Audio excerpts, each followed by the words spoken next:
हरिहन्ताणं नमः सिद्धाणं नमः हरियाणं नमो वज्रायणं नमो लोहे सव्वसाहम् एषु पञ्च नमोकारो सर्वपावपणासनं मङ्गलानं च सर्वेसिं परम् अवहि मङ्गलम् जय जगजीव जोड़ी वेयाणो जगगुरु जगानंदो जगनाहो जगबंधु जय जगप्रियामो जय सुयाण प्रभु तीर्थयराणम अपच्छिमो जय जय गुरुलोगाणम जय महात्मा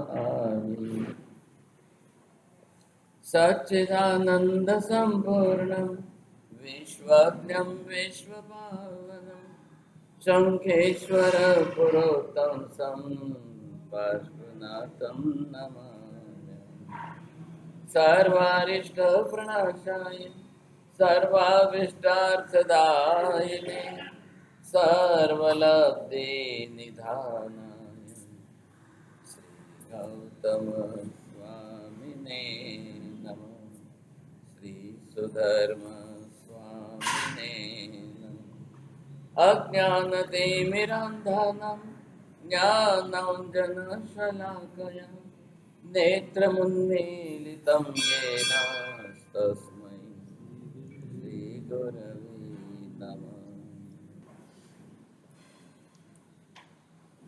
नामकरण करके यहाँ पर चक्र शब्द का प्रयोग साथ में जोड़ दिया। अब इसके आगे यहाँ पर कौन सा शब्द जोड़ें जिसके आधार पर जो है चक्र बने। आप ये सोचो कि अरिहंत चक्र हम कह सकते हैं कि नहीं, सिद्ध चक्र कहना ही अनिवार्य है क्या, और किसी नामकरण के साथ अगर इसको चक्र से शब्द जोड़कर बनाया जाए तो इस स्थिति के अंदर चक्र शब्द किसके साथ जोड़ना अनिवार्य। अगर अरिहंत चक्र कहें तो गलत क्यों होता है, सिद्ध चक्र कहने पर सही क्यों होता है, ये बात आपको समझ। अब इससे हमको ये ख्याल आएगा, पहली बात नंबर 1 कि चक्र क्यों कहना है ऐसा।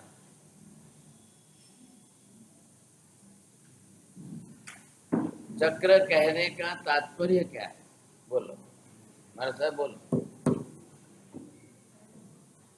जब चक्र नहीं कहें तो कैसे, और चक्र कहें तो कैसे। क्या चक्र होना जरूरी है या चक्र नहीं हो तो भी चलता है। आखिर तो 9 पद से मतलब, और 9 पद से मतलब है तो चक्र क्यों कहना जरूरी है। काका यही है, चक्र नहीं कहें तो भी क्या दोष है, कोई गलत हो रहा है क्या। 9 पद कहने में 9 पद आप किसी भी तरह से लिखो, किसी क्रम से लिखो, उल्टे सुलटे क्रम से भी होगा तो भी कोई गलत नहीं था। फिर चक्र कहना अनिवार्य कहाँ आ रहा है, ये बात है। अब चक्र कहें तो फिर निश्चित होना चाहिए। अब आज तक जिस तरह से शाश्वत नाम की एक व्यवस्था की गई, और शाश्वत नाम की व्यवस्था के अंदर जैसे इसको चक्र शब्द जोड़ कर दिया और एक शब्द ही चल रहा है सिद्ध चक्र। आज दिन तक कभी आपने अरियन चक्र नाम सुना है, आचार्य चक्र नाम सुना है, साधु चक्र नाम सुना है, दर्शन चक्र नाम कोई। अब जिंदगी संसार के अंदर जैसे ही चक्र की व्यवस्था आ जाए तो यहाँ पर एक शब्द जोड़िए। अब ये क्या हो गया, इसके अंदर ये शब्द है आकार का, तो एक ऐसा आकार दिया गया है जिसको चक्राकार। गाड़ी चलती है तो चक्र, जिसको व्हील नाम अंग्रेजी में दे दिया, लेकिन है क्या वो भी। तो सबसे पहले आपको ये देखना है कि चक्राकार स्थिति आएगी तो ये गोलाकार तो बनना ही बनना है। अब जैसे ही गोलाकार आ गया तो 9 पदों को इसके अंदर इस तरह से जोड़ दिया गया है, और वो इस तरह से चक्राकार बन जाए, फिर भी उनका लक्ष्य जो है एक ही स्थिर चक्र के रूप में बन जाए। अब ये कक्षा जिस तरह से यहाँ निर्माण की गई और ऐसे जो है चल करके पदों की व्यवस्था की गई, तो निश्चित रूप में केंद्र में तो आया अरिहंत पद। अब इधर इसके ऊपर यहाँ ये है सिद्ध पद। अब यहाँ सिद्ध का होना इधर अनिवार्य। आप सिद्ध इधर भी नहीं लिख सकते हो, सिद्ध इधर भी नहीं लिख सकते हो। सिद्ध की दिशा क्यों नहीं बदली जाती है? सिद्ध आत्मा जो भी सिद्ध बनती है वो सीधे 90 डिग्री पर ऊपर ही। अब सिद्ध पद अंतिम पद है, नंबर 2 दूसरा का। सिद्ध बनना ये अंतिम क्रम है, अरिहंत बनना अंतिम क्रम नहीं है। अरिहंत को भी बाद में जाकर सिद्ध ही बनना है, अब वो रुकेंगे नहीं। जो भी सिद्ध बन जाएंगे वही उनकी अंतिम कक्षा आएगी। इधर आप देखेंगे आचार्य भगवंत, उनको भी जाकर के सिद्ध बनना, इधर उपाध्याय जी भगवंत को जाकर सिद्ध बनना है, इधर साधु हो या साध्वी जी हो उनको भी जाकर सिद्ध ही बनना है। अब मान लो साधु साध्वी को डिग्री मिल जाए, ये क्या है? एक्स्ट्रा पदवी है। अब 2 शब्दों को अलग अलग समझने की कोशिश करेंगे। एक शब्द है, ये है पद, और दूसरा शब्द है पदवी। बोलो, 2 में फर्क है। पद शब्द, पदवी शब्द। साध्वी जी पद में है कि पदवी में है? पद है। साधु पद में है कि पदवी में है? पद पर है। अरिहंत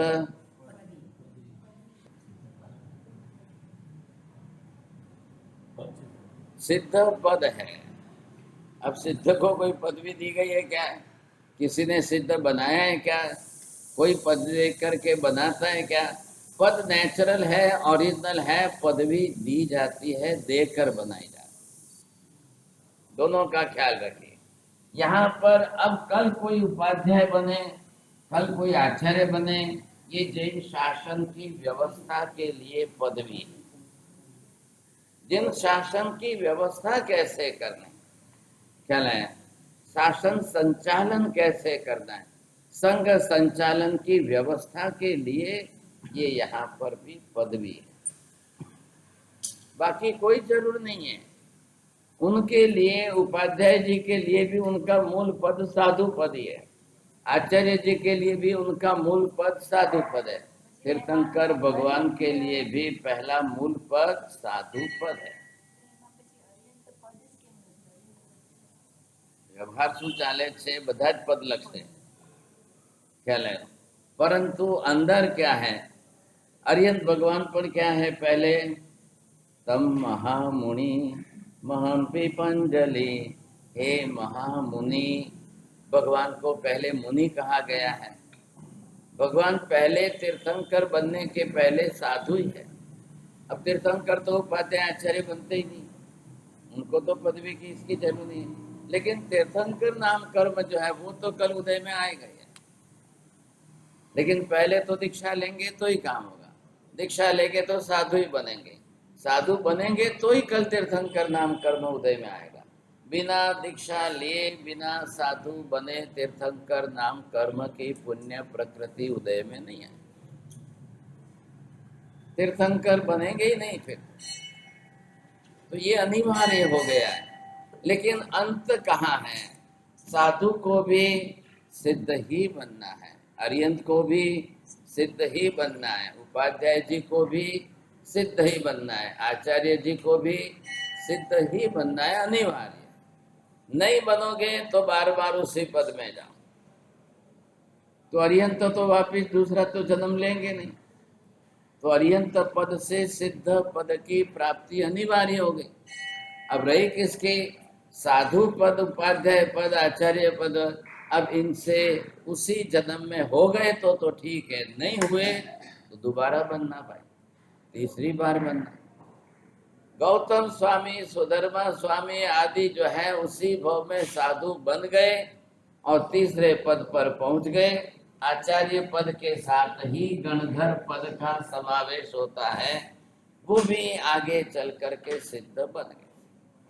इधर देखिए नियम क्या बना, अरिहंत को सिद्ध उसी जन्म में बनना कंपलसरी, गणधर को उसी जन्म में सिद्ध बनना कंपलसरी, दूसरा भाव नहीं करेंगे। इतना बड़ा पद है सोचिए, लेकिन गणधर भी क्या है, पदवी है। पहले क्या दिया, पहले दीक्षा दी, सबको पहले दीक्षा दी। वैशाख सुदी 11 દિવસે पहला एक साथ 4411 ब्राह्मण पंडितों बधाए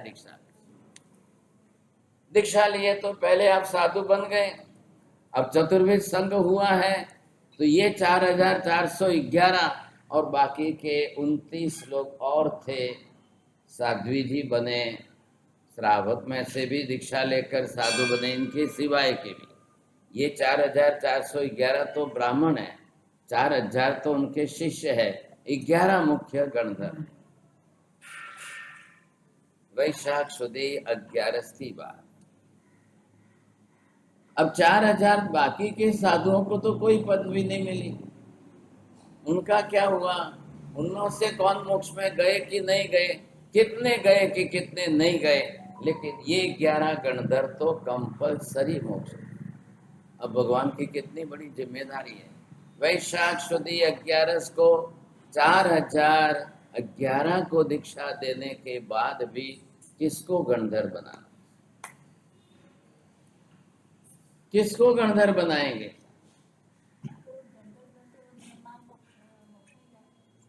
બધા તો ગણધર બનાવી ન શકાય, 4000 ने બધા ने तो पॉसिबल नहीं।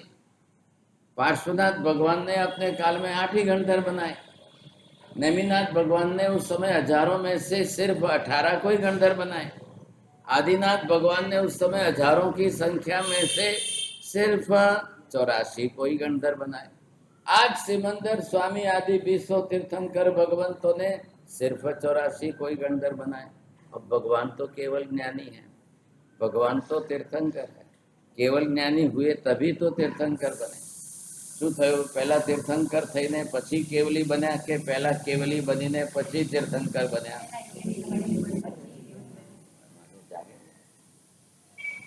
अब ऐसी स्थिति में अनिवार्यता आ गई, ख्याल आएगा नहीं। अब जैसे ही उनको जो है केवल ज्ञान पहले होना अनिवार्य है और तभी तीर्थंकर बनेंगे, नहीं तो नहीं बनेंगे। तो केवली के लिए तो निश्चित हो गया कि उनको तो मोक्ष में जाना ही जाना है। केवली बन गए मतलब 8 में से 4 घाती कर्मों का क्षय हो गया। अब बचे कितने, बाकी के 4 अघाती कर्म है, वो वैसे ही जाने वाले। घाती कर्म न जाए तो अघाती नहीं जाएंगे, घाती जाएंगे तो अघाती कर्म अनिवार्य जाएंगे। बोलो, कंपलसरी जाएंगे। नियम શું છે, એટલે હવે તમારે મહેનત શેના માટે કરવાની રહી, અઘાતી કર્મને ખપાવવાની મહેનત કરવાની જરૂર નથી, ઘાતી કર્મો જ ખપાવવાની મહેનત કરવાની જરૂર છે। કેમ તો કે ભાઈ આત્માના મૂળભૂત ગુણોનો ઘાત કરનાર જે છે તે ઘાતી કર્મ છે। મૂળભૂત કણા ગુણ કયા છે, જ્ઞાન દર્શન ચારિત્ર તત્વવીર્ય, આ મૂળ ગુણો છે, સમજાય। और वही कर्म बन जाते हैं, ज्ञानावर्णीय दर्शनावर्णीय मोहनी अंतराय। अब इसके बिना तो आगे गाड़ी चलेगी नहीं। आ 4 घाती में पहला कहो मोहनीय कर्म क्षय करो એટલે પહેલા વિતરાગ થઈ જવાય। વિતરાગ થઈ ગયા ને હવે રાગ દ્વેષ બિલકુલ ન રહ્યા એટલે હવે તમારે ચિંતા કરવાની જરૂરત જ નથી, હવે કોઈ કર્મ રહેવાનું નથી। એક વખત પહેલો પાયો ખસી ગયો મોહનીય કર્મનો એટલે બીજા કર્મો क्षय थवाना ज छे। उल्टा जब मोहनीय कर्म अगर क्षय नहीं हुआ तो बाकी एक भी कर्म नहीं खपे। बोलो, मोहनीय कर्म अगर क्षय नहीं हुआ तो एक भी कर्म नहीं खपेंगे। बस ये नियम हो गया। 8 कर्मों का गणित इस प्रकार से चल रहा है। हर हालत में आपको पहले मोहनीय कर्म का क्षय करना अनिवार्य है। है लाइक। अब यही कर्म एक ऐसा बचा हुआ है, आप इसका क्षय नहीं करोगे तो आगे के कर्मों का क्षय नहीं। अब ये कर्म मुख्य है, ये कर्म क्षय हो गया, तुरंत आपके दूसरे ज्ञानावरणी दर्शनावरणी अंतराय क्षय होते ही केवल ज्ञान केवल दर्शन हो ही जाए। और वो हो गया तो उसके बाद में अघाती कर्म तो सिर्फ आयुष्य तक ही सीमित है। महावीर स्वामी को 42 वर्ष की उम्र में 4 घाती कर्मों का क्षय हो गया। अब बाकी बचे 4 कर्म, 30 वर्ष तक जीवित रहे, आयुष्य था वहां तक, और दीपावली की अर्धा रात्रि के अंदर बाकी के तीनों कर्म, मतलब आयुष्य तो है ही, नाम गोत्र वेदनीय, ये साथ में क्षय हो गए। 2 मिनट नहीं लगे। देशना देते देते भगवान जो है लास्ट में मौन होकर स्थिर हो जाते हैं। कितने मिनट लगती है? आधी मिनट नहीं लगती है। 14वें गुणस्थान पर आते पंचरस्वाक्षर काल के अंदर चारों अघाती कर्म क्षय होते ही आत्मा सीधे निकल करके मोक्ष में जाकर सिद्ध बने। पहला सिद्ध बने कि पहला मोक्ष में जाए, पहला मोक्ष में जाए कि પછી सिद्ध बने?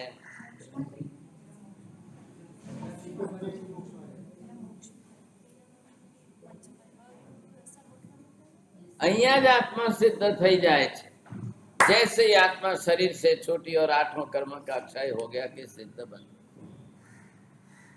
नमो सिद्धानम पाठ राख्યું છે, नमो मुक्तानम पाठ નથી રાખ્યું। अब बाद में मोक्ष में जाएंगे, सिद्ध न थाय तो मोक्षे जवाय एम નથી।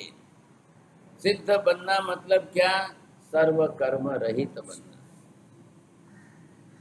लेवा छेल्ली कक्षा આવી ગઈ, એટલા માટે સિદ્ધ ચક્ર નામ પાડવું કે અરિયંત ચક્ર નામ પાડવું। સેન્ટરમાં અરિયંત છે, કેન્દ્રમાં અરિયંત છે, लेकिन लास्ट अवस्था सिद्ध છે। અરિહંતની અવસ્થા કાલે બદલાઈ જશે, મોક્ષમાં જશે એટલે અરિહંત સિદ્ધ થઈ જશે। અરિહંત સિદ્ધ થઈ જશે એટલે ચોક્કસ મોક્ષમાં જવાના જવાના ને જવાના। समझवानी कोशिश करो पहला।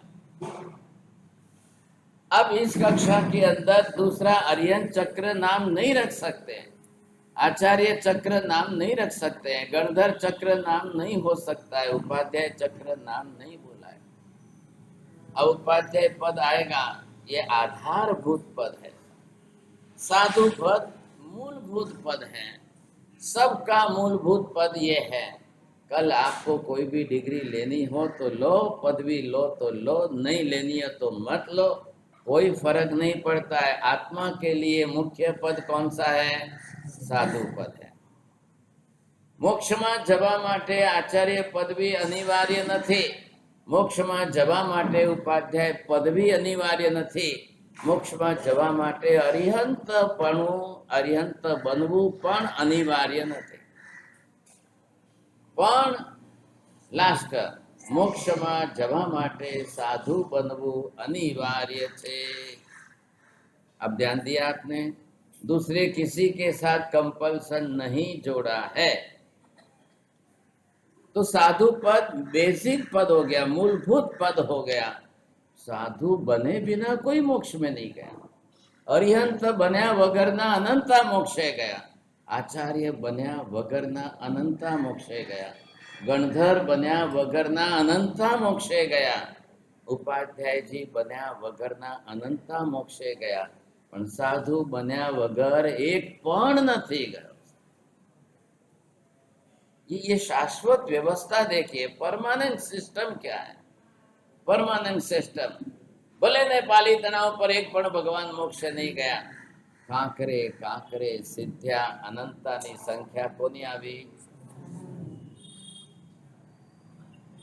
એટલા માટે પાલીતાણાને બીજા બધા તીર્થો કરતા પર શિરમોર સમજાય। જગમાં તીર્થ દો બડા, શત્રુન જય गिरनार। 20 तीर्थंकर शिखर जी पर मोक्ष में गए, लेकिन पालीताना में जितने साधु मोक्ष में गए उतने शिखर जी पर साधु उनकी अल्प संख्या में भी नहीं गए। आ रहा है ख्याल में आपको? तीर्थंकर के नाम से देखो तो सिद्ध क्षेत्र समय शिखर, मैक्सिमम तीर्थंकर जहां से मोक्ष में गए। लेकिन जहां से मैक्सिमम संख्या में कोई भी मोक्ष में गया हो, वो साधु पद से मोक्ष में जाने वालों की संख्या पालीताना से। फागुन सुद 13 की फेरी के दिन 8.5 करोड़ की संख्या में अब एक भी गणधर कोई नहीं है। आचार्य उपाध्याय कितने हैं उसका कोई हिसाब नहीं है, पता नहीं है, लख्यू નથી, परंतु 8.5 करोड़ની संख्या कोनी छे? शांब और प्रद्युम्न आदि के साथ सब साधु। તમે બધા જ ખાલી ચૈત્રી પૂનમ કાર્તકી પૂનમ બેદ રટો છો, એના કરતા તો આ પૂનમ જે આવશે, કઈ છે? આસોની પૂનમ જે આવશે, મેક્સિમમ સંખ્યામાં મોક્ષે જનારા આસોની પૂનમ કેટલી કાલે શોધીને લાવજો। अटेरे साधु जी तो कटे गया, ये नवा पाना।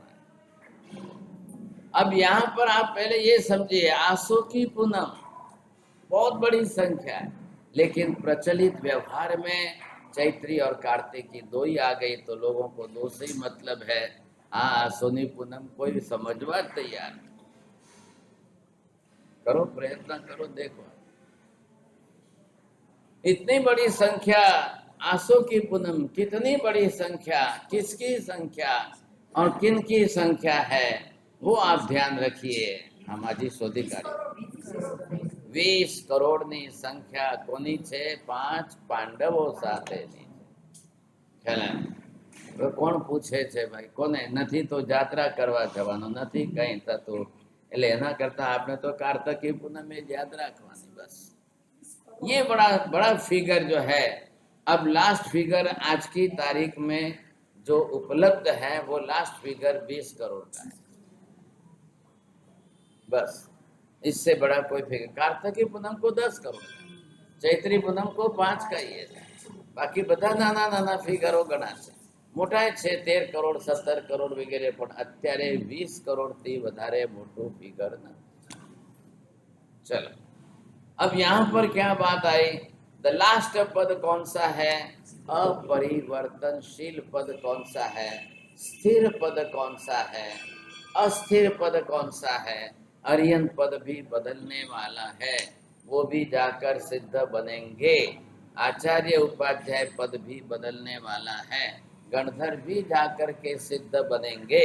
आचार्य उपाध्याय बन गए और उसी भव में मोक्ष में नहीं गए, तो उनको दूसरे बार, तीसरी बार, चौथी बार, 5वीं बार भी वैसा ही पद लेकर या साधु पद लेकर मोक्ष में जाना पड़ेगा। आज जो आचार्य बन गए, आज जो उपाध्याय बन गए और मोक्ष में नहीं गए, अब आजे तो जवाना नहीं, भरत क्षेत्र में आजे तो संभव नहीं, पर हवे पदवी तो थाय ज छे। अब नेक्स्ट भव, यहाँ से काल धर्म होने के बाद कहाँ जाएंगे? यहाँ से काल धर्म के बाद उनका क्या होगा? अब फिर वापिस जब मोक्ष में जाना होगा, तब फिर दीक्षा तो लेनी पड़ेगी, फिर साधु तो बनना ही पड़ेगा। अब फिर आचार्य बनेंगे या नहीं भी बनेंगे। कल महाविद्यालय में जाओ तो वहाँ जरूरी नहीं है कि आप आचार्य बनो, वहाँ कोई आवश्यक हो तो ही, नहीं तो नहीं, क्योंकि तीर्थंकर भगवान की उपस्थिति खुद की है। और तीर्थंकर भगवान के एक परिवार के अंदर 84 गणधर है, लेकिन साथ में 10 लाख केवल ज्ञानी। केवल ज्ञानी भगवान ने कोई आचार्य पदवी उपाध्याय पदवी अपाती नहीं। केवल ज्ञानी भगवान ना माथे संघनी शासननी कोई जवाबदारी रहती नहीं। केवल ज्ञानी कोई संघ व्यवस्था में क्याय आवता नहीं। संघ व्यवस्था माटेनी जवाबदारी आचार्य उपाध्याय।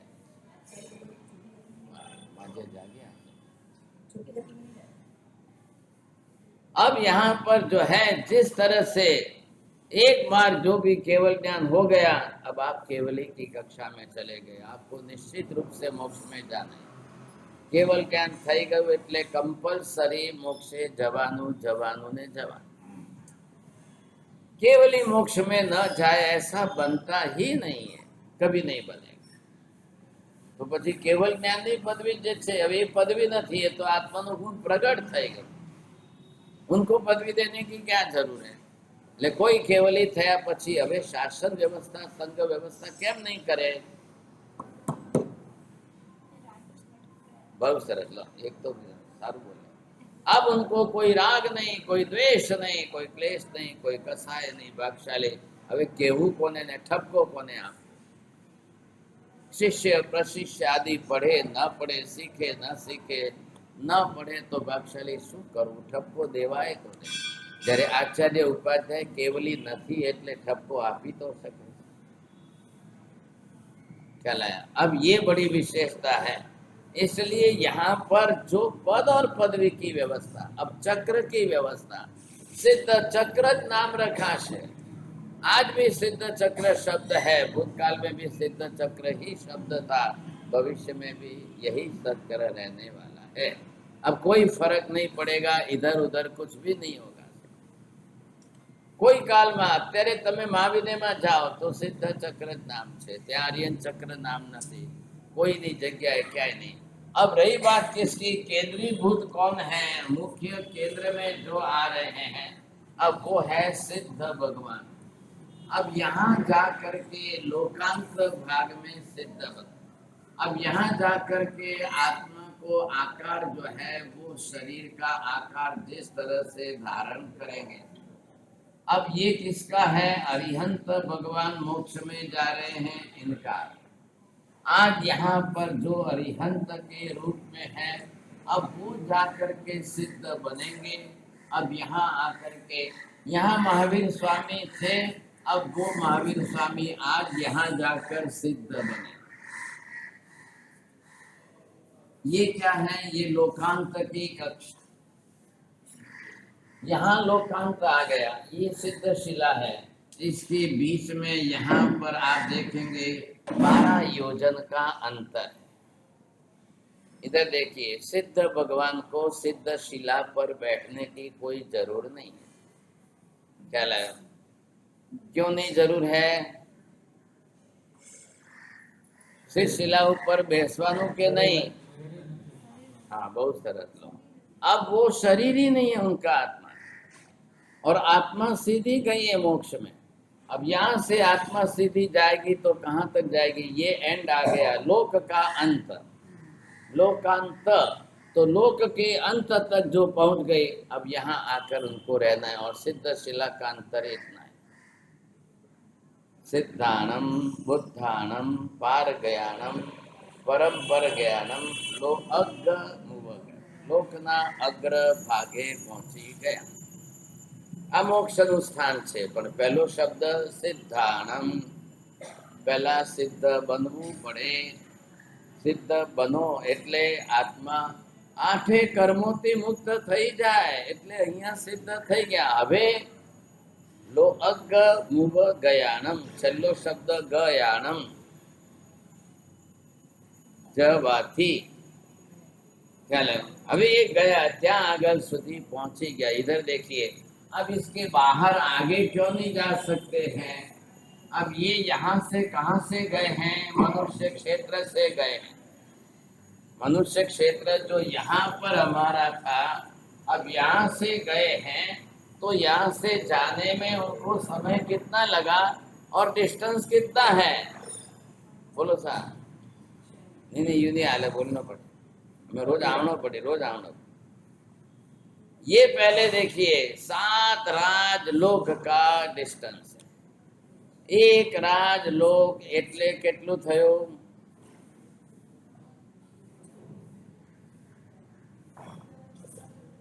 वेरी गुड, आचू पड़ी तो गए समझा, बहुत नसीबदार। एक राजलोक बरोबर असंख्य योजन, और ऐसे 7 राजलोक, असंख्य मल्टीप्लाइड बाय 7, 7 बार असंख्य का गुणाकार करो, इतने असंख्य योजन। जैसे अमास की अंधेरी रात को 2 बजे महावीर स्वामी ने शरीर छोड़ा, शरीर छूटते ही आत्मा को एक सेकंड भी, आपकी भाषा में 1 सेकंड बोलते हैं, लेकिन एक समय के अंदर आत्मा 7 राजलोक असंख्य योजन का अंतर काट करके सीधी वहां। आज जैसे आपको तो बंदूक की गोली जो है, अब स्प्रिंग इतनी पावरफुल है कि बंदूक की गोली का प्रेशर इतना रहेगा कि वो जिस डेस्टिनेशन तक पहुंचने वहां तक पहुंच। आज मिसाइल छोड़ो तो आपको ये लगा कि भाई 1300 किलोमीटर तक जा सकती है तो सीधी। अब वो मिसाइल को 1300 किलोमीटर जाने में कितनी सेकंड लगती है, तो गति कितनी तीव्र हुई, तो आत्मा को एक समय में असंख्य योजन जाने में इतना अंतर है, लेकिन समय एक समय। बस आ जगत में छेल्ला छेल्ली गति स्पीड, लास्ट कक्षा की स्पीड जो है वो ये आ गई साहब। अब ये अंतिम कक्षा की स्पीड हो गई, इससे ज्यादा स्पीड अब दुनिया में संभव आ गई ख्याल में। लेकिन अब इतनी स्पीड के साथ जो जाए तो ये लोकांत है, टकराना तो यहाँ पर है। एकदम जैने અથડાય કે नहीं, गुजराती में जे અથડાવું बिल्कुल टकराना है वहां पर। अब क्या होगा, शरीर तो छे नहीं, એટલે કે हाड़का भांगे એવું कहीं छे नहीं। अब सीधी आत्मा को जब वहां तक पहुंचना है और वहां जाकर के ही उनको स्थिर रहना है।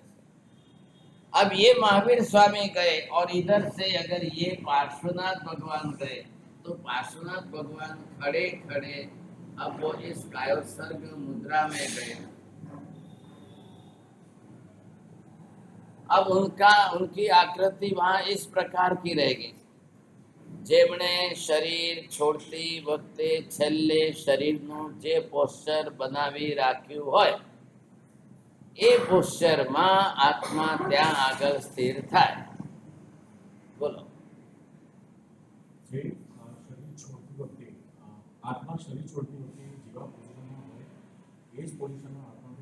बस अब लास्ट पोस्चर जो है ये आ गया।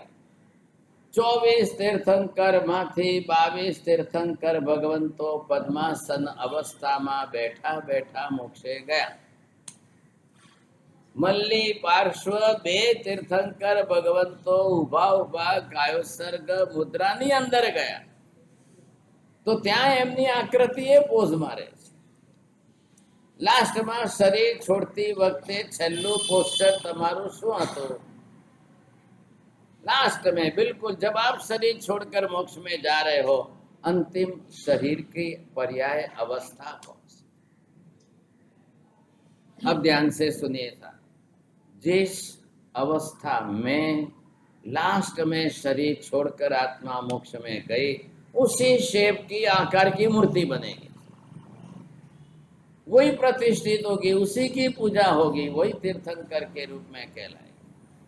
अब महावीर स्वामी के 72 बरस की लाइफ में उनके पोस्टर तो अलग बने होंगे, कई प्रकार के बने होंगे। इससे क्या मतलब हो गया? जिन सिद्धांत फिक्स हो गए साहब।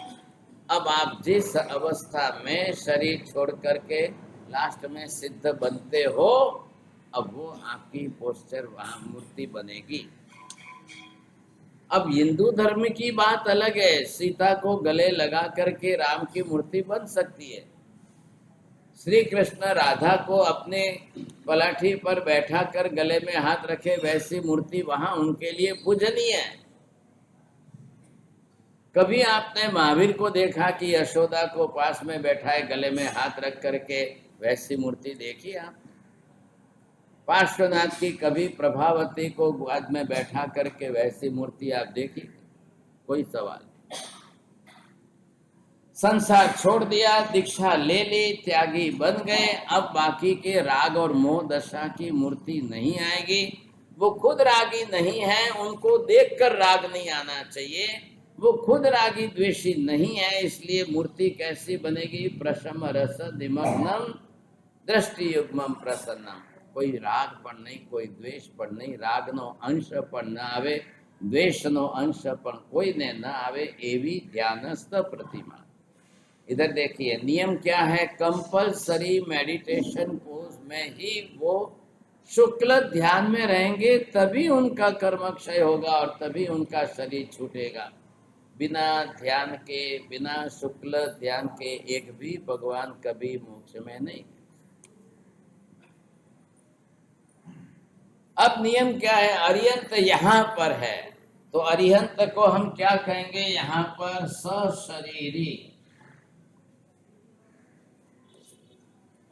भगवान यहाँ देहधारी है। जब तक महावीर स्वामी का आयुष्य पूरा नहीं हुआ है वहां तक सशरीरी सकर्मी। अब उनके कर्म अभी तक अघाती कर्म बाकी है, लेकिन यहाँ से कल जाकर के सिद्ध बन गए। अब आप यहाँ क्या बोलेंगे, ये अशरीरी है, अब अकर्मी है।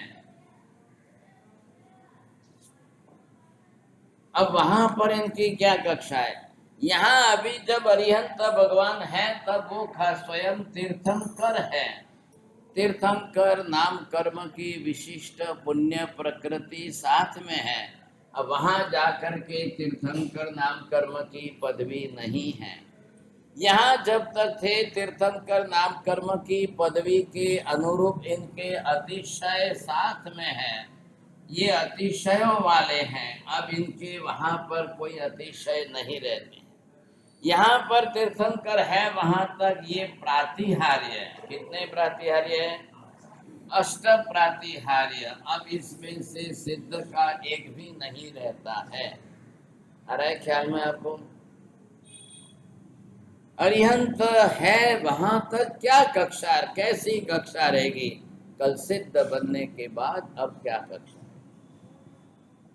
मूलभूत पायानो फरक है। એટલે आप खाली क्या करो, 20 पॉइंट लिख के लाओ होमवर्क। 20 पॉइंट अरिहंत और सिद्ध के તમે કેટલા લખ્યા છે, 22 લખ્યા। વેરી ગુડ, ચલો इन्होंने 22 तो ले गए, તમે કાલે લખીને લાવશો 10, 15, 20। आपको ये समझता है कि अब जैन धर्म के अंदर ये व्यवस्था हो गई कि अब जैन धर्म में भगवान जो है अब वो दो प्रकार के हो गए। एक प्रकार पहला अरिहंत का है, दूसरा प्रकार सिद्ध का है। तो ये सिद्ध भगवान है और ये अरिहंत भगवान है।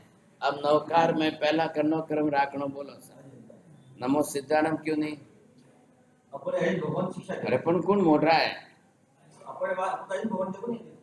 मोटा कौन है, अरिहंत और सिद्ध अब दोनों भगवान के रूप में है। दुनिया के सब धर्मों में इतनी ऊंची ऐसी व्यवस्था का है,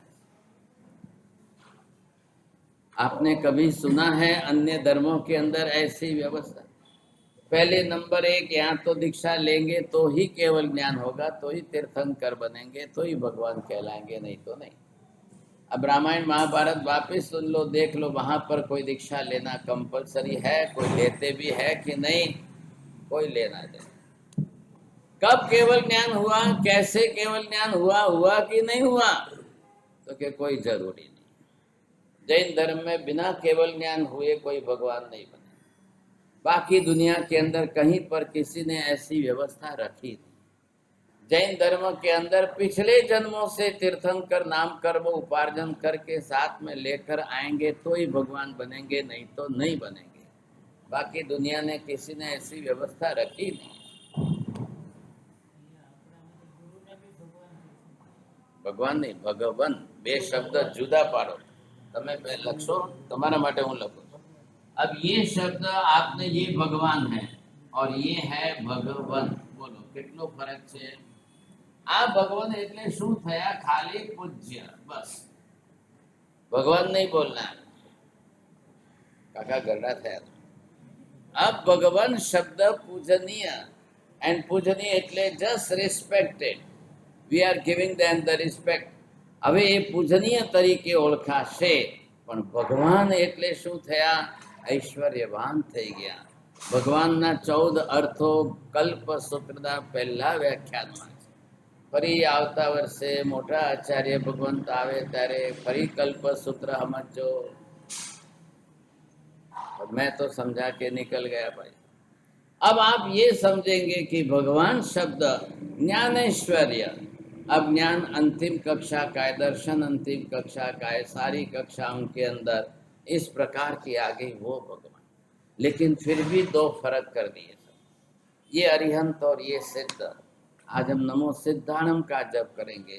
कल पहले अरिहंत का किया, भाई नवकार बना है, श्रेष्ठ ये है, लेकिन यहाँ पर अब शासन चलेगा किससे, धर्म बनाएगा कौन, धम्म तिथ यरे जिणे, अब ये व्यवस्था कौन करेगा।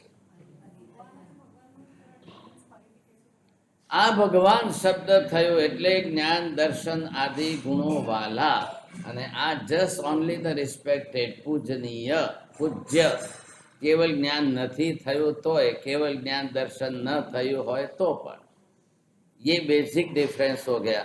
अब यहाँ इन दोनों के अंदर हम जिस प्रकार का फर्क कर रहे हैं, भगवान की कक्षा आनी चाहिए। अब इनके गुण कितने होंगे, इनके गुण कितने होंगे। यहाँ सिद्ध के लिए तो सिर्फ हो गया आत्माना आठे कर्मो जेमने क्षय करीने आठे गुणों प्रगट કર્યા છે એવા सिद्ध। अब आप आंकड़ा मत देखो, आंकड़ा बड़ा है कि छोटा है। कल आप बोलोगे लास्ट कक्षा के ऊंचे भगवान, तो ये इनके तो 8 है और इनके यहाँ पर 12 क्यों किए गए साहब, तो इनके 12 में 8 अतिशय के आ गए, ये प्रातिहार्य के आ गए।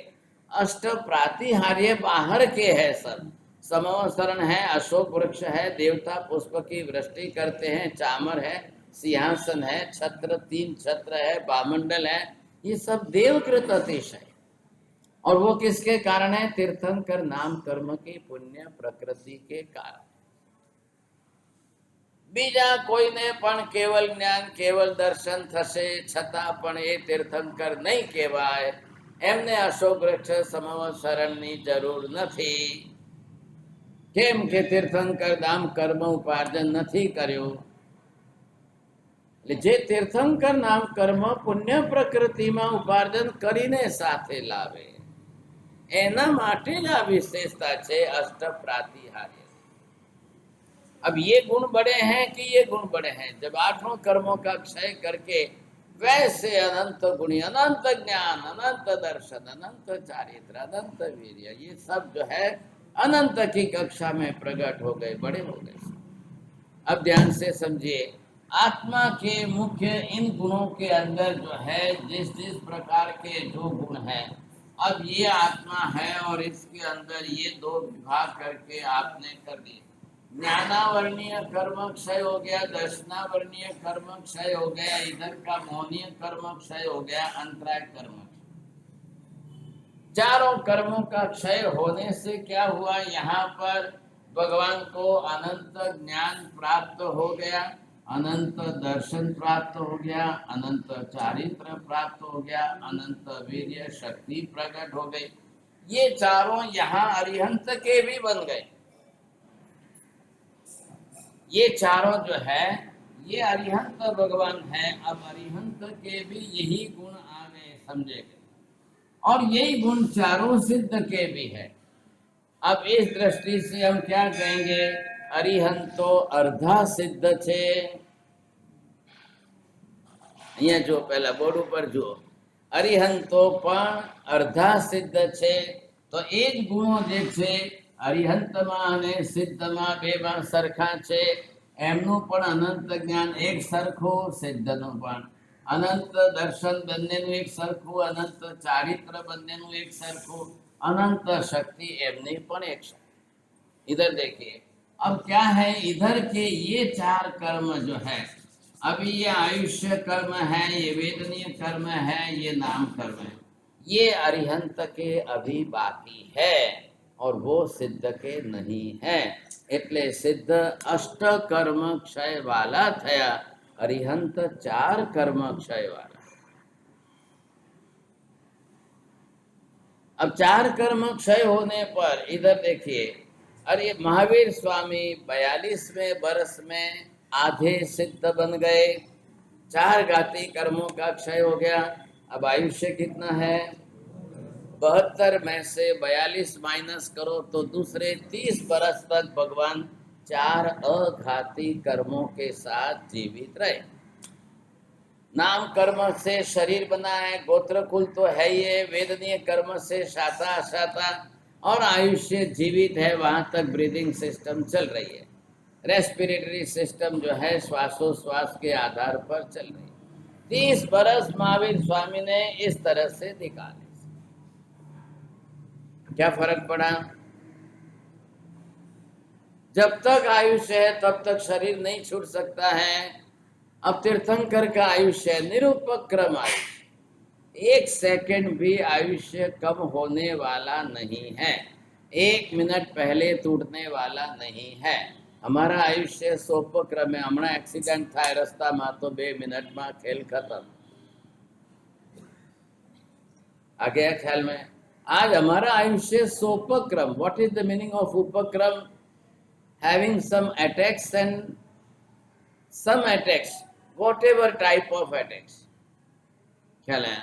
अब किसी भी प्रकार का अटैक आ जाए, कोई प्रकार का आक्रमण हो जाए, एक्सीडेंट हो जाए, so due to the accidents and attack, it's possible that आयुष्य में बैकग्राउंड, जब आयुष्य आपका टूट जाए, लेकिन वो हमारे लिए सोपक्रम आयुष्य वालों के लिए पॉसिबल है। तीर्थंकर भगवंत, चक्रवर्ती, वासुदेव, प्रतिवासुदेव, बलदेव, 63 सलाह का पुरुषों का निरुपक्रम आयुष्य होता है, 1 मिनट पहले भी नहीं टूटेगा। आयुष्य पूरा होना, आयुष्य घटना, आयुष्य कम होना, आयुष्य टूटना, आयुष्य बढ़ना, ये सब एक अनेक विषय हैं, अनेक बातें हैं। हमें थोड़ा दारे श्रिया ऐसा पता जो थोड़ो हिकवा बात। आप चौमासा चल रहा है, हम अष्टकर्म के कर्म शास्त्र की बात कर रहे हैं। आयुष्य कर्म का विषय जब शुरू होगा तब आप इसमें नोट्स कर लेना, समझ लेना, और हमारे लिए बहुत जरूरी है। हमको हमारा खुद का आयुष्य समझना है, हमको हमारा खुद का भी तो आयुष्य समझ में आना चाहिए। अब जिस प्रकार के जैसे आयुष्य को लेकर हम चल रहे हैं, लेकिन महावीर स्वामी का कोई फर्क नहीं पड़ेगा। इंद्र महाराज ने कार्तिकी अमावस्या की रात को आकर विनती की, भगवान थोड़ा सा आयुष्य बढ़ा दो, थोड़ा सा आयुष्य बढ़ा दो, लेकिन महावीर स्वामी ने ना कह दिया, it is not possible at all. अब ये गणित समझना पड़ेगा, ये गणित सीखेंगे आप। ऐसा अरिहंतों का और सिद्धों का जो स्वरूप जिस तरह से बताया गया है, अरिहंत परमात्मा, सिद्ध भगवान, अब दोनों की उपासना, अरिहंत ज्यादा उपकारक है, सिद्ध बड़े जरूर है, लेकिन अरिहंतों का उपकार सिद्ध से भी अनेक गुना है। क्या उपकार है? कैसा उपकार है? धम्म तीर्थ यरि जिणे, धर्म तीर्थ की स्थापना करने वाले, जगत के सर्व जीवों के लिए भगवान धर्म नहीं बनाते तो क्या होता है? अरे ये बात समझ, भगवान धर्म की स्थापना अरिहंत ही करते हैं, आचार्य नहीं करते हैं, उपाध्याय नहीं करते हैं, साधु नहीं करते हैं, सिद्ध को तो कुछ भी नहीं करना है। એટલે આચાર્યો શું કરે? અરિહંતે બનાવેલા ધર્મને આગળ વધારે। ઉપાધ્યાયજી શું કરે? અરિહંતે બનાવેલા ધર્મમાં જે જ્ઞાન તત્વ છે, ભણાવવાનું કામ આ ઉપાધ્યાયજી महाराज। साधु साध्वी जी स्वयं उस धर्म का आचरण पालन करके, so they become as a soldiers of the Jain. साधु साध्वियों तो जिन शासनना जे छे योद्धा छे, स्वयं अपने आप पर भगवान का शासन, भगवान के सिद्धांत, भगवान का धर्म, how to apply in the practical life, जीवन के अंदर प्रैक्टिस में लाते हुए वो अपने जीवन में भगवान के स्थापित धर्म को अपने जीवन पर चलाएंगे। ये विशेषता। तो धर्म बनाने की, धर्म स्थापित करने की जवाबदारी क्या है? कयो धर्म, केवो धर्म, जगत ने केवो धर्म आपो छे, जगत का कल्याण कैसे होगा, ये समझना बहुत जरूरी है। आज रात को 7 बजे एक क्लास चालू हो रही है, it is about Jainism and Jainology. अब धर्म क्या है, दर्शन क्या है, धर्म क्या है और शाश्वत स्वरूप का सिद्धांत क्या है, ये समझने के लिए क्लास चालू हो रही है। देश प्रदेश के लोग ज़्यादा है, आपको भी किसी को इंटरेस्ट हो तो आप जुड़ सकते हो, सीख सकते हो, लेकिन 1 साल का कोर्स हो, 1 बरस तक चलेगा कोर्स। ये व्याख्यान इस प्रकार के हैं, क्या लगेगा। अभी मैं आगे का व्याख्यान जो है महीना श्रीपाल का शुरू, कालनी अधूरी बात छे ने बात। अब महीना श्रीपाल के जीवन की घटना में आपको समझने में क्या आएगा साहब। अब ये कर्म क्षय कारक धर्म है, और इधर ये भाई साहब रोज नया कर्म बांधने की बात कर रहे हैं। श्रीकांत अपने जीवन में कैसा जीव है। नंबर 1, सबसे पहले तो इसके अंदर मिथ्यात्व की कक्षा है, और ऐसा मिथ्यात्वी जीव होने के कारण अब ये पाप को पाप मानने के लिए तैयार नहीं है, पाप को पाप स्वीकारने के लिए तैयार नहीं है। अब हिंसा, झूठ, चोरी, it is not the sin, it is the life, part of the life, is the way to life. आपको जीवन जीने की एक रीत है, कभी जिसकी जरूर जो पड़े सो करो। राजकुमार है, राजा के घर में है, क्षत्रिय कुल में जन्मा है, अब राजा बनना है, और उसके लिए आखेट क्रीड़ा, शिकार क्रीड़ा, जंगल में जाना, शिकार करना, और वो भी करते करते उसका व्यसन हो गया। व्यसन समझो छो ने, अब आदत बढ़ गई तो वो छूटती नहीं है। अब इसको एक तरफ तो जंगल में जाना और ये शिकार करना। अब शिकार का मतलब प्राणातिपात पंचेंद्रिय जीव की हिंसा तो होगी। अब तीर भाला लेके जंगल में जाएगा तो चींटी मकोड़ा थोड़ी मारेगा। चींटी मकोड़े तो घर में रोज के, लेकिन पंचेंद्रिय प्राणियों की हिंसा क्या करना, बोलिए साहब। ऐसी स्थिति में ये मिथ्यामती जीव, और ये इसकी शादी हुई है, इसके साथ में महीना ये श्रीमती है, अभी आज पहले वो पी ले बहू में श्रीमती है, लेकिन सम्यक दृष्टि है, धर्मी धर्मात्मा है अच्छी। अब इसको बिल्कुल पसंद नहीं है। ये क्या सुबह उठ के रोज नाटक चलाया आपने, सुबह सुबह उठ करके तीर भाला लेकर के जंगल में।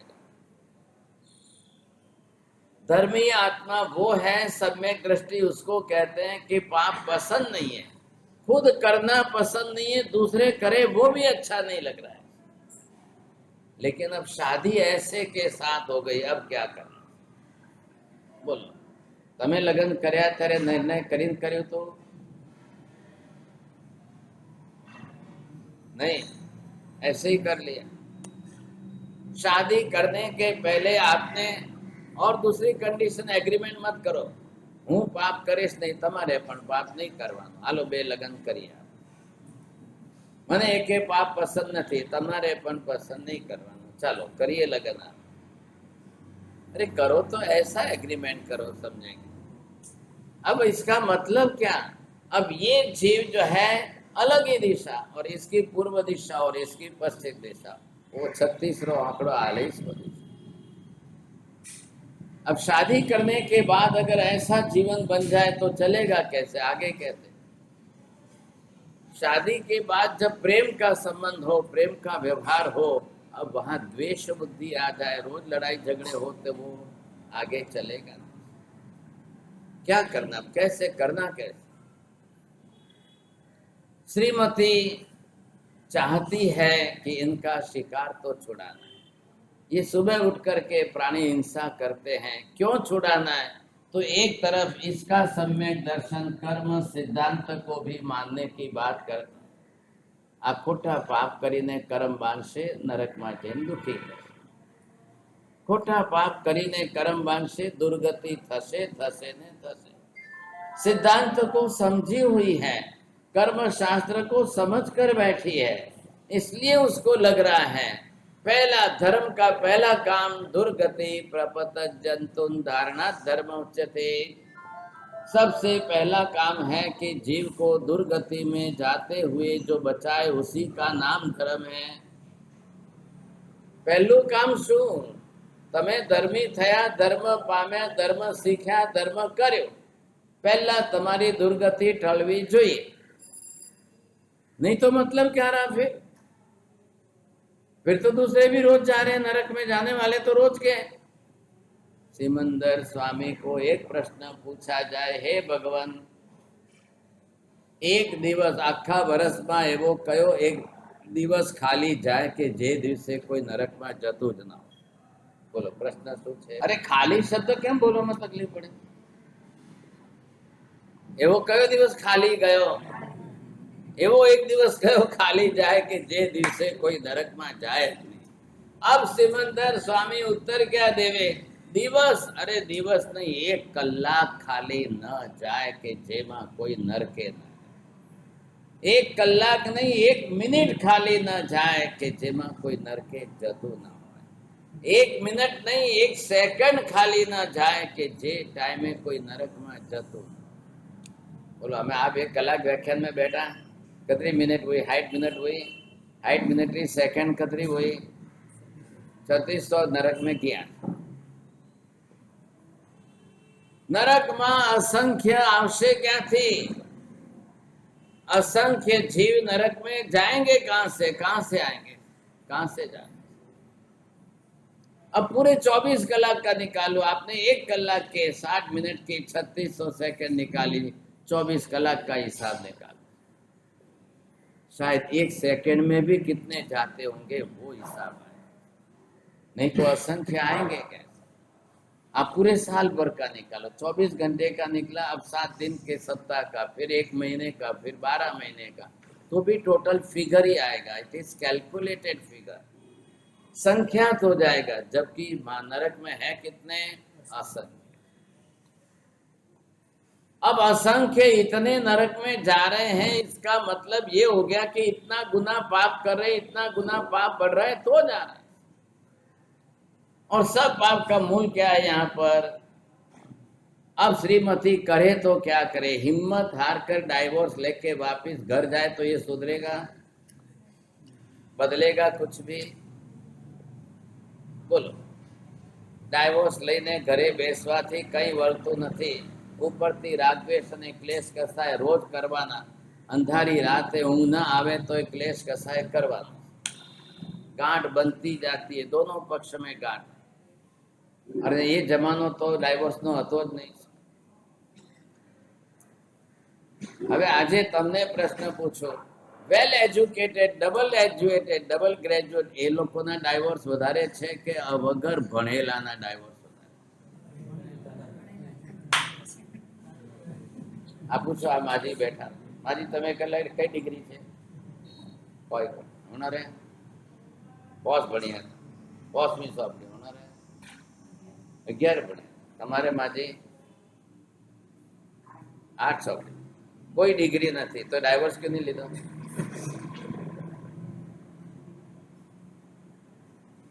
भाई साहब आप पुराने प्राचीन काल के देख लो, सब देख लो, 1000 माजी लाओ, 1000 माजी लाओ, क्लेश कसा एमना जीवन में नहीं आया? पति के साथ झगड़ा नहीं हुआ, परिवार जॉइंट फैमिली थी उस समय, और उस समय की जॉइंट फैमिली में कितने मेंबर रहते थे? नहीं झगड़ा थया होय? देराणी जेठाणी झगड़े वगर रहे खरा कोई दाड़ो? सासू बहु झगड़े वगर रहे खरा कोई दाड़ो? न झगड़े तो रोटला ना पचे, एवुं छे। तो એટલે ઝઘડવું પણ એમના માટે it's a part of life, एक कॉमन चीज छे, लेकिन डाइवोर्स उस जमाने में नहीं। ने आ डबल ग्रेजुएट आज दाल અને કઢીની બાબતમાં डाइवोर्स, હવે આટલા તો ડાયા કહેવાય, દાલ અને કઢીની બાબતમાં डाइवोर्स, क्या मतलब है? श्रीमती ने निश्चय कर लिया है कि हूँ पाछी घरे जवानी नहीं, परणी छो एने सुधारीने छोड़ीश, आ आजथी मारो संकल्प छे। શું સુધારવાનું છે? બની શકે તો પહેલા તો પાયામાંથી સુધારો કરવો છે, પણ ન બની શકે તો આ શિકાર તો છોડાવી નહીં રહી। अब इसके अंदर सबसे बड़ी समस्या क्या है? खाली शिकारी करता है ऐसा नहीं, अब शिकार करते जाए, कोई साधु महाराज को देख ले तो उनको भी मारता है। आ तकलीफ बहुत। बोलो હવે પહેલા શું બંધ કરાવો? પહેલા શું કરવું? તમે ભલે મહારાજ પાસે જાઓ કે ના જાઓ, તમારે વંદન ન કરવાય તો ન કરતા, તમે જાઓ, પરંતુ તમે સાધુ મહારાજને મારવા કે મારો શા? સાધુ મહારાજે તમારું બગાડ્યું શું છે? તમારે માનવા ન માનવા એ તમારો વિષય છે. કોઈ સાધુ થયા છે એને મારવાનો તમને કોઈ અધિકાર, લેકિન અંદર ક્યા હૈ? હવે આ મોટો પ્રશ્ન છે. એટલે એ મિથ્યાત્વ હોવાના કારણે સાધુ મહારાજને પણ છોડવા તૈયાર. खाली अपने राजमहल की गैलरी में बाहर बैठे थे, दूर देख रहे थे, वो थोड़ी हवा खाने के लिए गैलरी में बैठे, अपना बंगला कितना अच्छा है, देखो कितना अच्छा व्यू दिखता है. लोगों એટલા માટે તો માથેરાન ને મહાબલેશ્વર क्या क्या जाए. अब जब गैलरी में बाहर बैठा है और दूर 1 किलोमीटर दूर एक साधु महाराज जो है जा रहे हैं, विहार करे, रस्ता में जाए.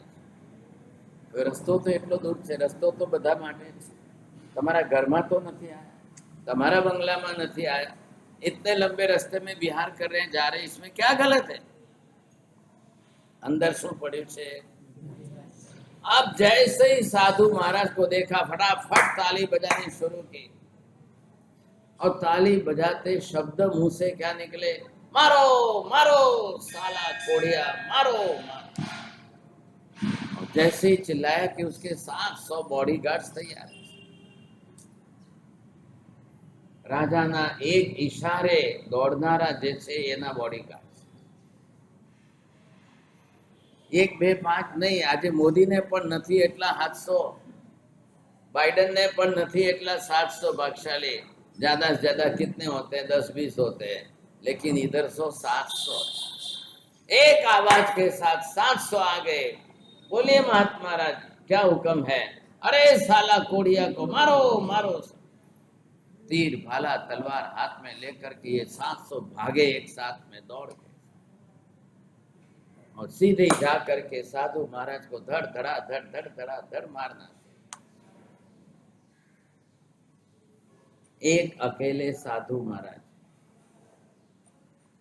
और ये 700 जने मारने वाले. आ बधा केवा होय? जेनो राजा जेवो होय एना बॉडीगार्ड्स बधा केवा होय पछी? अब वो क्या करेंगे? उनको सोचना है, विचार करना है कि ऑर्डर का पालन करना है.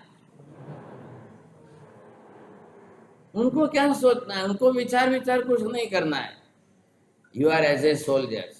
If you are on the border, either it may be LSC or LOC, shoot at sight. बस you have to follow the orders.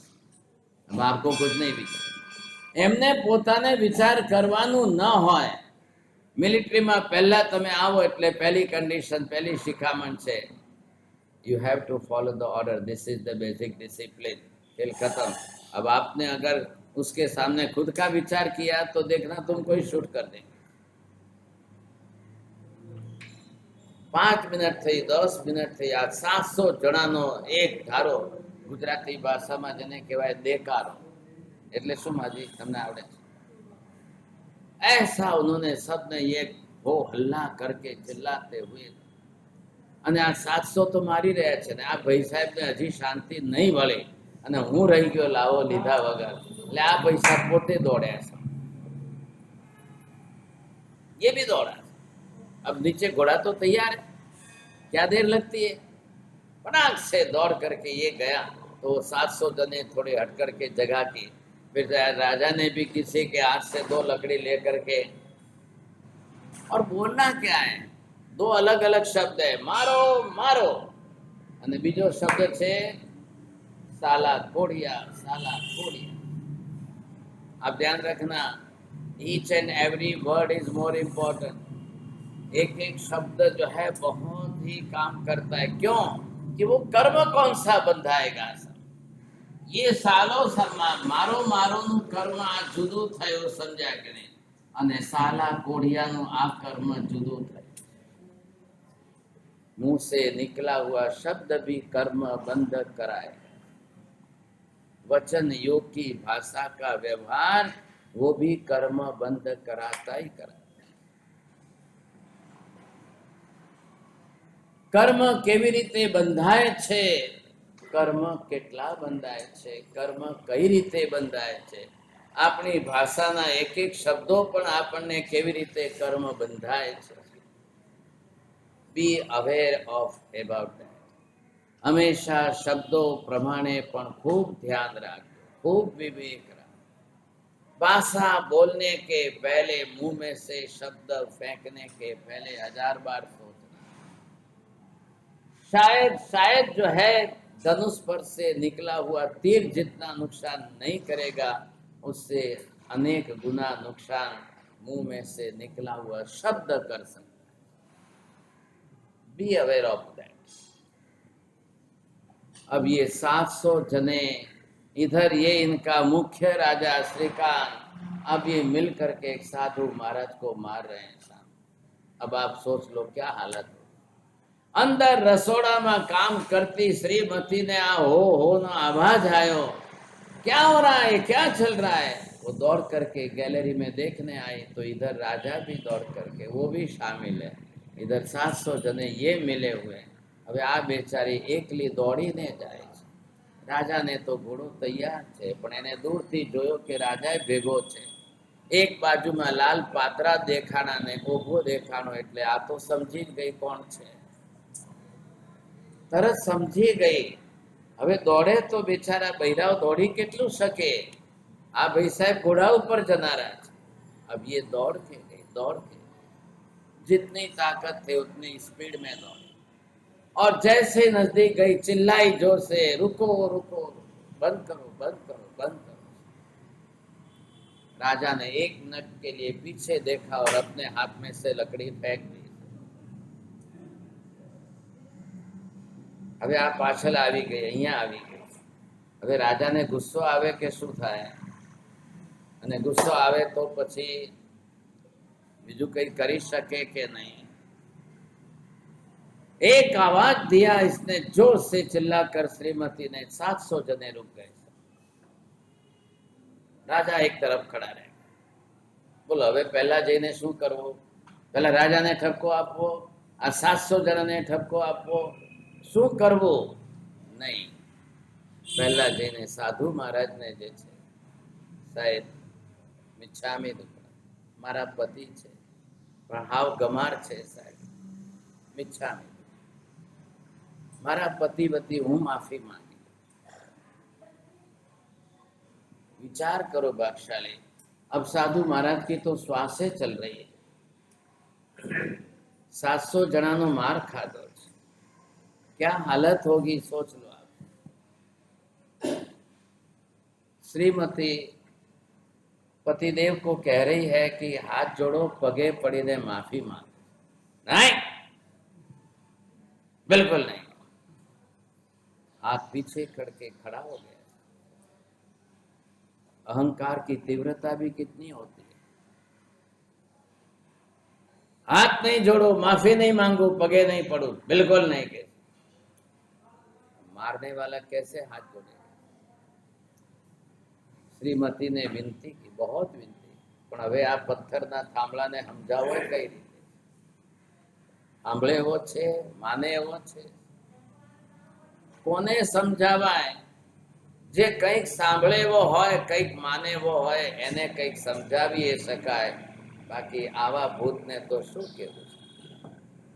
लेकिन आपने एक बात पर ध्यान दिया कि श्रीमती की एक आवाज पर इसने हाथ में से लकड़ी नीचे डाल करके बिना मारे चुपचाप खड़ा रह गया. बस ये वेरी इंपॉर्टेंट पॉइंट था. श्रीमती ने मन में ठान लिया, मारी आटली पण बीक एमने नड़े तो छे. मारी आटली बीक थी पण आजे आटलू कर्યું છે ને રાઈના દાણા જેટલો. હવે હું આગળ જે છે જીતીશ. હવે હું આગળ ધીરે ધીરે એમને કોઈ ના કોઈ રીતે સુધારીશ. માણસને પાપનો ભય લાગવો જોઈએ. અહીંયા પાપનો ભય નથી, શ્રીમતીનો ભય છે. लेकिन इतनी शुरुआत तो हुई है, इतनी छोटी सी शुरुआत की है इसने, चांस है. હવે આ 700 ને તો શું ઠપકો આપો, આ બેચારાનું શું વાત. ये तो बेचारा चिट्ठी ना चाकर छे, एक हुक्म पर चलने वाले, एक आवाज पर चलने, इनका तो कोई दोष नहीं। अब श्रीमती ने 700 जने को कह दिया, મૂકો હાથમાંથી નીચે લાકડીઓ, મહારાજને પગે પડો ને માફી માંગો। એટલે આ ભાઈ સાહેબે સીધી જે છે શ્રીકાંતે આંખો કાઢી, નહીં, કોઈ નહીં ઝૂકેગા, કોઈ હાથ નહીં જોડેગા, કોઈ માફી। એટલે હવે શ્રીમતીને થયું કે આ એકને સુધારવાનો ફાયદો, कोई रस्तो नहीं। एक तरफ पति है और दूसरी तरफ ऐसा है, अब दो के बीच में क्या बैलेंस क्या करना। હવે આવા માણસને શ્રીમતી રોજ ગરમ રોટલી ખવડાવે, ચાલશે? હવે રોજ ગરમા ગરમ પીરસીને જમાડવાના અને રોજ એમને પાછા પતિ દે,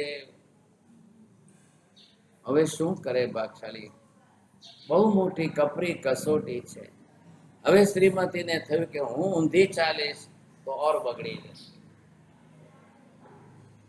એમ જ કરીને આ માણસને હવે કેમ સુધારવો? बहुत कठिन परीक्षा। जरा काले होमवर्क કરીને લાવજો, કઈક રસ્તો કાઢો તો ખરા। Divorce, is it the final decision? કોઈ દાડો પણ એનાથી શક્ય થવાનું છે? માણસ નહીં સુધરે। ઘરમાંથી કાઢી મૂકવાથી માણસ નથી સુધરતો, તમે એનાથી ઊંધો વ્યવહાર કરવા જશો તો નહીં સુધરે, ઓર બગડશે। પછી એ દીકરો હોય કે પતિ હોય, કોઈ પણ संबंध एक अलग वस्तु है, संबंध का कोई। एक बार मन में ठान लो कि सुधारना ही है, तो પછી અપમાનના ઘૂંટણા પણ ગળે ઉતારીને પણ સુધારવાનો પ્રયત્ન ચાલુ રાખો। क्या दशा है इसकी बेचारे की। 1000 बार समझाने पर भी ये महाराज को माफी मांगने को तो जाने दो। श्रीमतीए छेल्ले कीधुं, हूँ नहीं अड़ी सकती, तमे महाराज ने बैठा तो करो। तमारू नसीब छे कि महाराज मरी नहीं गया। महाराज मरी गया हो तो मुनि हत्यानु पाप तमारा माथे आवत।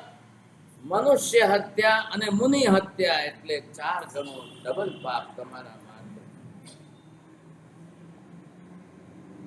महाराज जीवे छे, श्वास चालू छे, थोड़ो टेको दो, बैठा करो। पण हवे माननी साथे दया रहे के न रहे, शू थाय? अति अहंकार के साथ दया करुणा का क्या होता है? હું જ મારનારો છું ને હું જ પાછો એમને જે છે ફરી પાછો, એટલે મિથ્યાત્વ અંદરથી કોઈના પ્રત્યેનો રિસ્પેક્ટ ખતમ કરી નાખે। बहुत मोटी मुश्किल है। तैयार नहीं, बिल्कुल तैयार। और दूसरे 700 को आंख निकाल करके सबको डरा रहा है, खबरदार जो किसी ने हाथ लगाया। अब एमने तो बेचारा ने शू थे। अब इधर देखिए आप, ये समस्या हो रही है। अब ये इसके साथ में ये 700 जने हैं। अब जो पाप ये खुद बांधेगा वो 700 जने बांधेंगे कि नहीं बांधेंगे? ये 700 इसके साथ जो भी जुड़े हुए हैं, अब यही पाप ये कर रहा है, ये कर्म बांध रहा है, ये सब जो है इस तरह से 700 जने भी एक साथ में एक ही कर्म, एक जैसा कर्म, जिन्हें आपने कहिए सामूहिक कर्म बांध। अब ये भारी सामूहिक कर्म। सामूहिक कर्म वो है कि जो मिलकर साथ में बांधो और उदय में आवे तो भोगो भी एक साथ। હવે કોઈના ઘરમાં 700 નું ફિગર હોય, કોઈના ઘરમાં 70 નું જ હોય, કોઈના ઘરમાં 7 નું જ હોય ને કોઈના ઘરમાં 7000 નું હોય। How many persons are included in that, involved in that? आप एक पाप में कितने सारे इकट्ठे होते वो देखना। एक पाप में कितने इकट्ठे। अब ये चक्कर चलने वाला है। अब जब तक इसकी पाप रुचि नहीं कटती है, पाप बुद्धि नहीं मिटती है, साधु को मारने में पाप समझता नहीं है और किसी में कुछ नहीं लगता है। ये सबसे बड़ी तकलीफ। अब कैसे सुधार?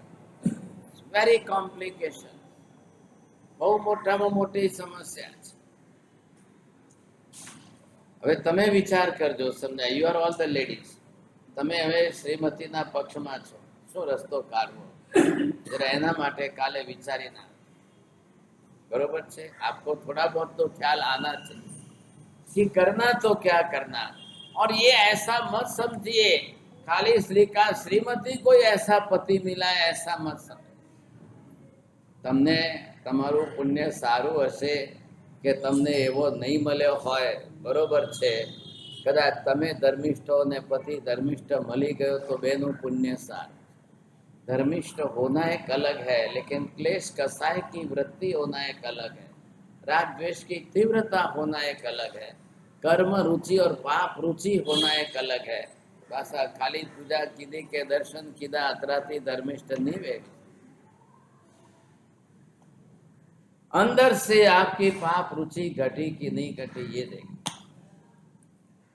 बख्शली, अब आप सोच लो, श्रीकांत और श्रीमती, मैणा और श्रीपाल की ये टोटल स्टोरी जो है कर्म बेस पर कैसी है, कैसी कर्म के बेस पर चल रही है. अभी मैं थोड़ा श्रीपाल मैणा के तरफ से यूज नहीं कर रहा हूँ, सीधे क्रम से नहीं चल रहा हूँ, उल्टे क्रम. उल्टा क्रम, पहला पिछला भव, कब पाप किए, कब कर्म बांधे और कब उदय में आएगा, तब श्रीपाल क्या करेगा. अरे ये बात समझ को, एक तरीका बदल दिया आपने. हर तरीके से हर चौमासे में सुनाई है. साध्वी जी महाराज तो रासवाच છે, ये तो એમની રીતે गड़गड़ गड़गड़ जैसे गाड़ी चाल.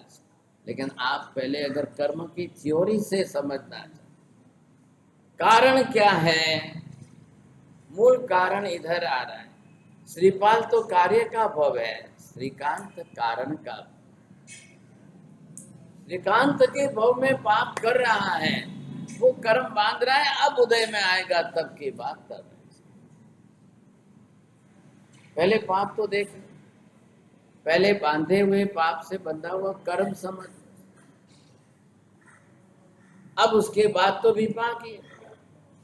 कर्म के विपाक के अंदर श्रीपाल के भव में भुगतना है, और ये तो अभी कर्म बांधने का. श्रीपाल का भव कर्म का फल, विपाक भोगने का भव. मैं एंगल चेंज करके कर रहा हूं, ख्याल है. मैं इसलिए पहले से पिछला भव लेकर के अब समझा. आप समझ लेंगे तो बहुत अच्छी बात है. बहुत बहुत धन्यवाद भागशाली हो. आ बाजू तो बधाने 48 मिनिट થાય એટલે રહેવાનું. એ માજી તો હવે આયા 9 સવારના. ચાલો, धर्मलाल पुण्यशाली है, सर्व मंगल सुनने के लिए आ रहे.